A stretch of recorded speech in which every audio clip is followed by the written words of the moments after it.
Bonjour à tous et bienvenue sur Cafouche. Vous le savez, sur cette chaîne, on aime vous parler de différents sujets. C'est pour ça qu'on a évoqué le rap, mais aussi l'histoire, mais on n'a toujours pas parlé de sport. En ce moment, il y a deux événements sportifs majeurs, l'Euro qui vient juste de commencer et Roland-Garros qui se termine. Vous êtes peut-être un grand fan de ce tournoi, ou alors vous n'avez entendu parler que de quelques matchs, mais est-ce que vous savez d'où vient le nom de Roland-Garros? Parmi les 4 tournois du Grand Chelem, celui de Paris est le seul à porter le nom d'une personne. On pourrait penser qu'il s'agit d'un hommage à un ancien grand tennisman, mais pas du tout, il s'agit d'un aviateur. Alors pourquoi avoir choisi cet homme? C'est ce qu'on va vous raconter aujourd'hui. Roland Garros est né le 6 octobre 1888 dans la ville de Saint-Denis à La Réunion. Sa jeunesse va être bercée par les déménagements puisque sa famille ira emménager en Cochinchine, l'actuel Vietnam, puis il viendra faire ses années de lycée en France, d'abord à Paris, puis à Cannes, pour guérir d'une pneumonie qu'il a attrapée. Les sports l'aident à le défaire de sa maladie, mais il n'a pratiqué que très peu le tennis. Roland Garros était plutôt passionné de football et de cyclisme.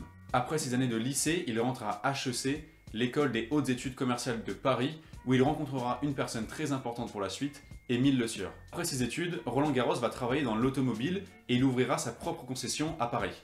Mais c'est en 1909 que sa vie va prendre son plus grand tournant. Il assiste à Reims à un meeting aéronautique et ça y est, Roland Garros a compris, il deviendra aviateur. Et pour ça, il lui faut acheter un engin. C'est pour ça qu'il commande une demoiselle Santos Dumont, l'une des machines les moins chères du marché, mais aussi une des plus dangereuses. Elle est surnommée la tueuse d'hommes. Il reçoit son avion en 1910 et va apprendre à piloter tout seul. Roland Garros s'avère être bon, très bon même. Il va participer à de nombreuses courses, va souvent finir sur le podium, va en gagner plusieurs, et en plus de ça, à côté, il essaye de battre des records d'altitude qui sont souvent battus car la concurrence est rude. 3950 mètres, puis 4950, et enfin 5610 pour son dernier record d'altitude, Roland Garros se forge une réputation, mais ce n'est que le début. Le nom de Roland Garros est connu du grand public, mais l'événement qui renforcera sa célébrité et qui gravera son nom dans l'histoire de l'aviation se déroule en septembre 1913. Le 23 de ce mois-ci, Roland Garros va devenir le premier homme à traverser la Méditerranée en avion. Il part de Fréjus, sur la côte d'Azur, pour rejoindre Bizerte en Tunisie. Jusqu'ici, personne n'avait réalisé cet exploit. 780 km séparent les deux villes, Roland Garros les fera en un peu moins de 8 heures. À son arrivée, il ne lui restera plus que 5 litres d'essence. Alors que tout semblait lui réussir, un événement va venir stopper la lancée de Roland Garros. La Première Guerre mondiale éclate. Roland Garros s'y engage bien évidemment en tant que pilote, mais rappelez-vous, l'aviation n'est qu'à ses débuts, et il faut bien comprendre que les avions n'étaient pas encore des engins de guerre. Au début du conflit, les pilotes ne font que de la reconnaissance. Parfois ils se tirent dessus avec leur pistolet en main, mais sans plus.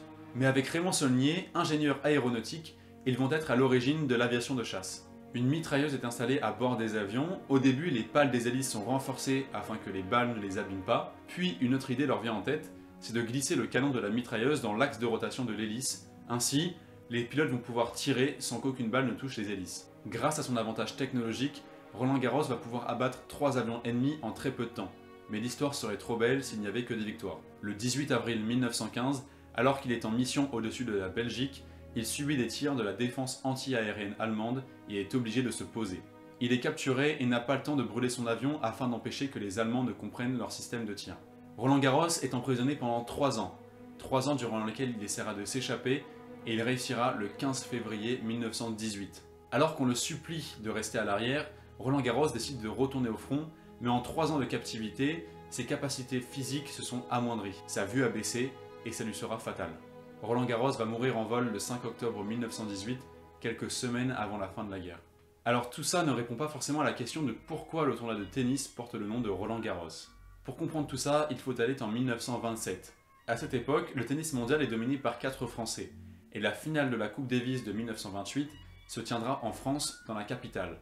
Mais pour ça, il faut construire un stade digne de ce nom, et on fait appel à Émile Le Sieur, président du Stade français de rugby, pour inaugurer le stade. Il accepte de donner des fonds pour la construction de ce stade, mais à une seule condition, c'est qu'il porte le nom de son ami décédé, Roland Garros. Une belle preuve d'amitié qui fera que ce nom restera gravé à jamais dans l'histoire du tennis mondial.